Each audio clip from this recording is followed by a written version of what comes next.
കട്ട്ലേറ്റാണ്. വളരെ പെട്ടെന്ന് തന്നെ നമുക്കിത് തയ്യാറാക്കിയെടുക്കാം. ഇഫ്താറിനാണ് നമ്മൾ ഈ സ്പെഷ്യൽ കട്ട്ലേറ്റ് കൂടുതലായിട്ട് ഉണ്ടാക്കാറ്. അപ്പോൾ ഇനി നമുക്ക് നോക്കാം ഇതിലേക്കുള്ള ചേരുവകൾ എന്തൊക്കെയാണ്. ഞാനിവിടെ ഒരു ചിക്കൻ ബ്രസ്റ്റാണ് എടുത്തേക്കുന്നത്. ഇതുപോലെ ചെറിയ കഷ്ണങ്ങളായി കട്ട് ചെയ്തതിന് ശേഷം ആവശ്യത്തിന് ഉപ്പും ഒരു നുള്ള് കുരുമുളക് പൊടിയും കൂടി ചേർത്ത് വേവിച്ച് വെച്ചിരിക്കുകയാണ്. ഇനി ഇതിലേക്ക് ആവശ്യത്തിന് 2 പൊട്ടാറ്റോ എടുത്തിട്ടുണ്ട്, ഉപ്പിട്ട് വേവിച്ചത്. ഒരു സവാള നീളത്തിൽ അരിഞ്ഞതിന് ശേഷം ഞാൻ ചെറിയ ജാറിൽ ചെറുതായിട്ടൊന്ന് കറക്കിയെടുത്തതാണ്. അപ്പോൾ ഇത് നല്ലപോലെ ഒന്ന് ഉടഞ്ഞു കിട്ടും, അതിനു വേണ്ടിയാണ് ഇങ്ങനെ ചെയ്യണത്. ഇപ്പം മിക്സിയിൽ ചെയ്യേണ്ടെന്നാണെങ്കിൽ നമുക്ക് അരിഞ്ഞതിന് ശേഷം കൈകൊണ്ട് ഉടച്ചെടുത്താലും മതി.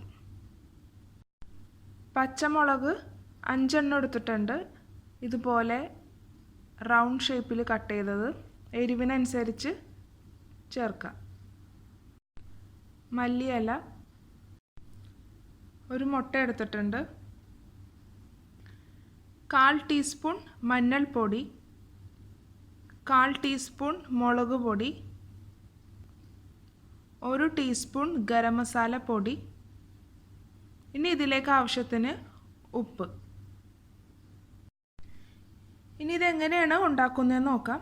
ആദ്യം തന്നെ നമുക്ക് ചിക്കനൊന്ന് പിച്ചി ചീന്തി എടുക്കണം. എന്ന് വെച്ചാൽ നമ്മൾ മിക്സിയിലാണ് പൊതുവേ കട്ട്ലേറ്റൊക്കെ ഉണ്ടാക്കുമ്പോൾ ഒന്ന് അടിച്ചെടുക്കുന്നത്. ഇത് കൈകൊണ്ട് തന്നെ നമ്മൾ ഇതുപോലെ ഒന്ന് പിച്ചി ചീന്തി ഇടണം. എല്ലാ കഷ്ണങ്ങളും ഇതുപോലെ ചെയ്യണം.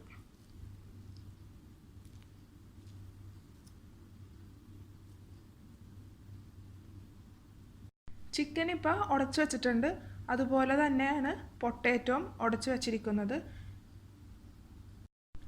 ഉടച്ച് വെച്ചേക്കണ പൊട്ടാറ്റോയിലേക്ക് ചിക്കൻ ചേർത്ത് കൊടുക്കാം.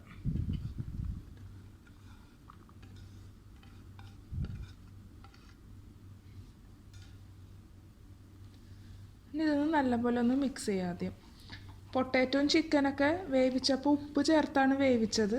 അപ്പോൾ അതുകൊണ്ട് ഇപ്പം നമ്മൾ മിക്സ് ചെയ്തതിന് ശേഷം ഉപ്പ് ചേർക്കുമ്പോൾ നോക്കി ചേർക്കണം. ഇനി ഇതിലേക്ക് സവാള ചേർക്കാം.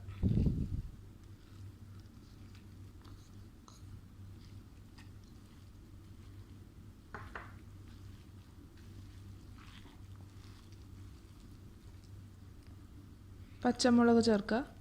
പച്ചമുളക് എരിവിനനുസരിച്ച് മാറ്റങ്ങൾ വരുത്താം.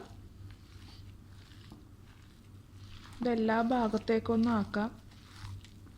ചപ്പാത്തി മാവൊക്കെ കുഴക്കണ ആ ഒരു രീതിയിൽ തന്നെ നല്ലോണം ഉടച്ച് കുഴച്ചെടുക്കണം. മല്ലിയില ചേർക്കാം.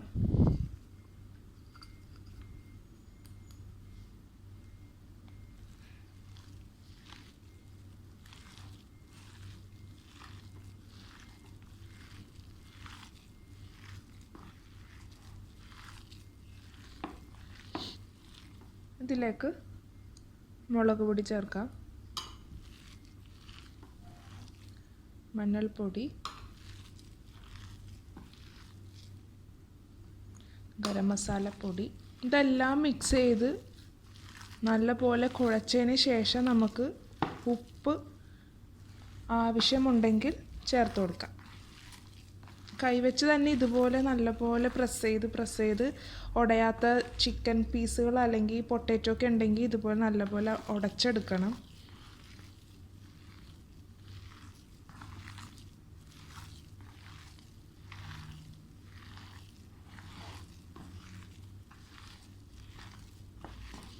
ഈ മസാലകളിലൊക്കെ ഒന്ന് മിക്സ് ചെയ്ത് വരുമ്പോൾ തന്നെ നല്ലൊരു സ്മെല്ല് വരുന്നുണ്ട്. ഇത് വൈകുന്നേരങ്ങളിൽ നോൻപ് തുറക്കണ ആ ടൈമിൽ നമ്മൾ സ്പെഷ്യലായിട്ട് ഉണ്ടാക്കണ റെസിപ്പിയാണ്.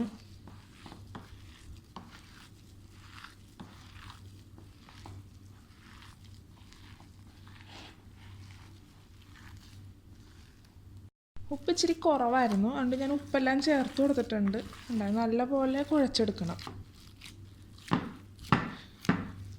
നമ്മ ഇതെല്ലാം ഡയറക്റ്റ് ചേർക്കുന്നതാണ്. സവാളയാണെങ്കിലും പച്ചമുളക്, മസാലപ്പൊടികളൊക്കെ.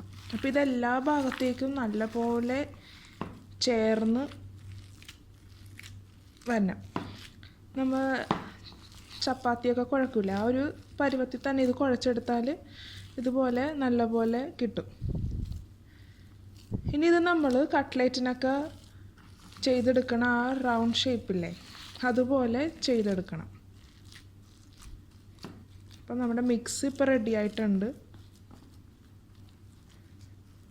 എല്ലാം കറക്റ്റ് ചെയ്തിട്ടുണ്ട്.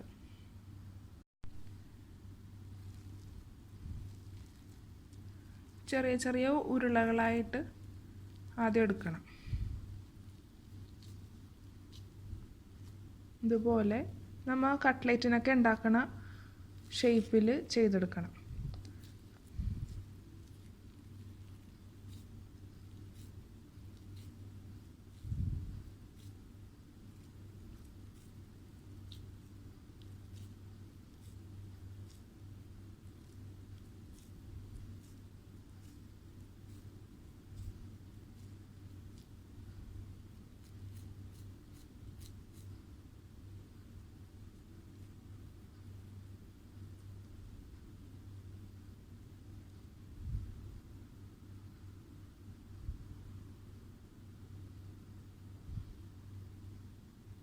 ഇതുപോലെ ബാക്കിയെല്ലാം ചെയ്തെടുക്കാം. കട്ട്ലേറ്റിൻ്റെ ഷേപ്പിൽ എല്ലാം ഇപ്പോൾ ചെയ്ത് വെച്ചിട്ടുണ്ട്. ഇനി നമുക്കിതൊന്ന് ഫ്രൈ ചെയ്തെടുക്കണം. അതിനു വേണ്ടി ഒരു മുട്ട ഇതുപോലെ അടിച്ച് വെച്ചിട്ടുണ്ട്.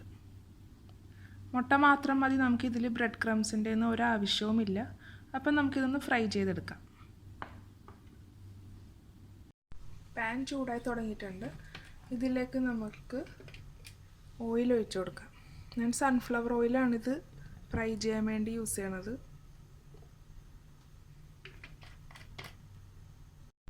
എണ്ണ ചൂടായി തുടങ്ങിയിട്ടുണ്ട്. ഇനി തീ കുറച്ച് വെച്ചിട്ട്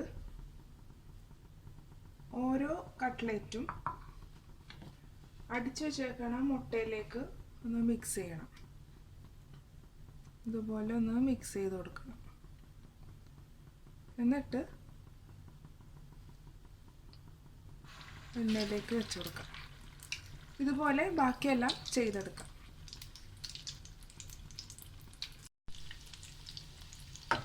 തീ കുറച്ച് വെച്ച് ചെയ്യണം, അല്ലെങ്കിൽ പെട്ടെന്ന് കരിഞ്ഞു പോകും. കരുത് മുട്ടയുടെ കോട്ടിങ് കൊണ്ട് വേഗം കരിഞ്ഞു പോകും. ഇനി എന്താ ചെയ്യേണ്ടതെന്ന് വെച്ചാൽ സ്പൂണിൽ പതുക്കെ മറിച്ചിട്ട് കൊടുക്കണം.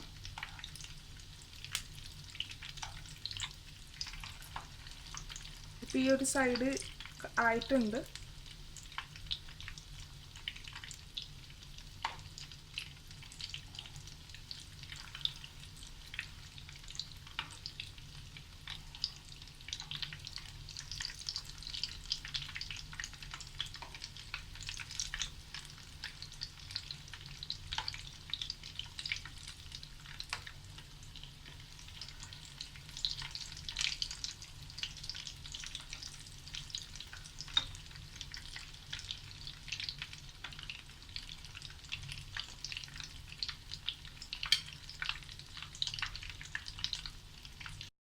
ഇഫ്താർ സ്പെഷ്യൽ റെസിപ്പി ഇവിടെ റെഡി ആയിട്ടുണ്ട്. ഇതെല്ലാവരും ട്രൈ ചെയ്ത് നോക്കണം. Thanks for watching my video. Hope you enjoyed it. Please subscribe my channel, follow and share my social network.